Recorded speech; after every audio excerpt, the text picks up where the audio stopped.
So in IC-MPGN and C3G, there is a big unmet medical need. A lot of patients are being diagnosed very late, if they're being diagnosed at all, and they're not receiving an optimal treatment.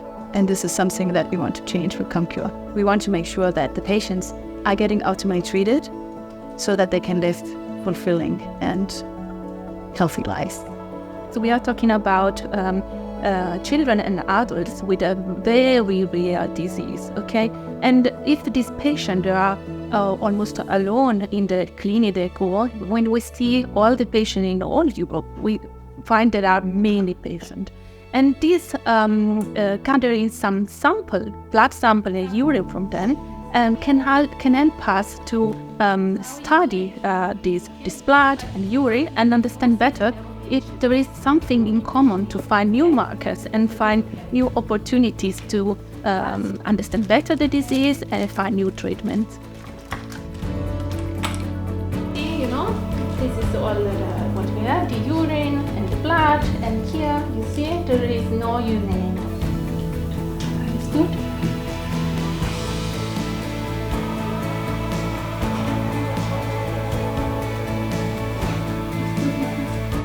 This is very important because we want to know more about these diseases than we would routinely document on any kind of kidney disease.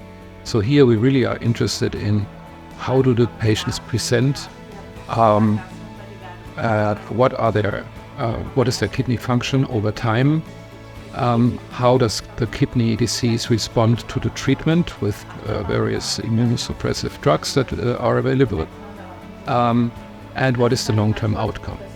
And we are also interested in how the patients are doing, how they are feeling, how they are coping with the disease. And all this is connected in the CompCure registry.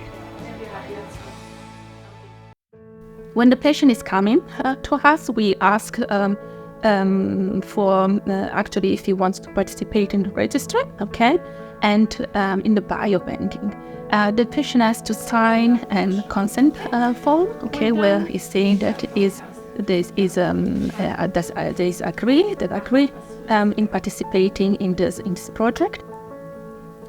Only if a patient is enrolled in a registry, we can collect data on his disease, on his case, in a systematic fashion.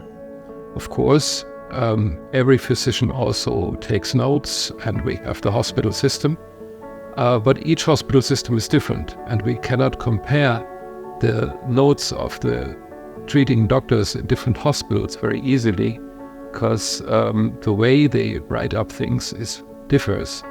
And so we need what we call structured information. We need to follow certain pieces of information in the same way across all hospitals in Europe to be able to compare the cases. And that's why we need as many patients as possible to be enrolled in this registry, to have a powerful database that we can then use for deciding the therapies and finding out what the causes and consequences of the diseases are. So once we obtain the blood from the patient, we had to centrifugate, okay, so to divide the cells from the serum.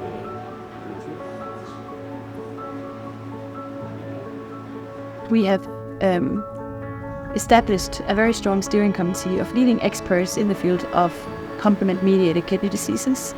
They're going to review all the data from these patients. The tests that we are going to do will be done by the state-of-the-art labs in Europe, the very best labs in Europe.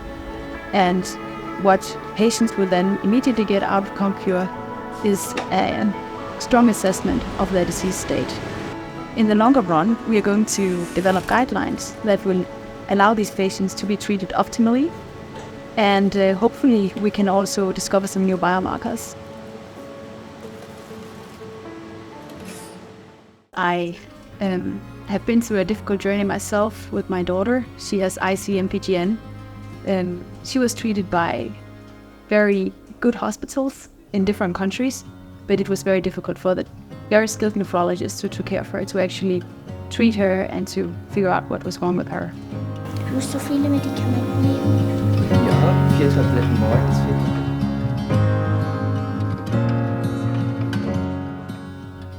My motivation for founding CompCure was to secure that more patients are being diagnosed and more patients will receive an optimal therapy. So if we have new therapies, if we have new biomarkers, and if we have really good information, then I think we have done a good job.